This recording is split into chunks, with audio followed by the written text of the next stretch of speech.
नमस्कार मित्रांनो, मुद्द्याचं बोला या यूट्यूब चॅनलमध्ये तुमच्या सर्वांचं हार्दिक स्वागत।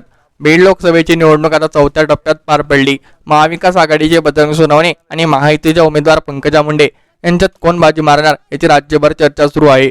काही तालुक्यात वाढलेला मतदानाचा टक्का कुणाला फायद्याचा आणि कुणाला तोट्याचा याची गणित मांडले जात आहे।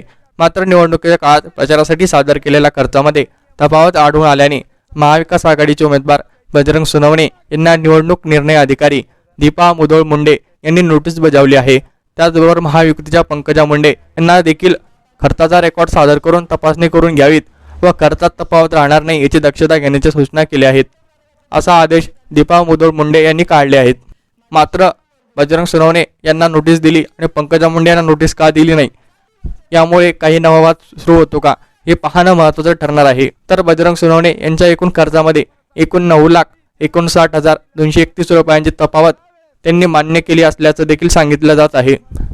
त्यामुळे बजरंग सोनवणे यांना नोटीस बजावून आपले लेखी उत्तर सादर करण्याचे आदेश देण्यात आले आहेत। तर पंकजा मुंडे यांना केवळ सूचना देण्यात आल्या आहेत। हा व्हिडिओ तुम्हाला आवडला असल्यास आमच्या चॅनलला लाईक शेअर आणि सबस्क्राईब नक्की करा। मनपूर्वक धन्यवाद।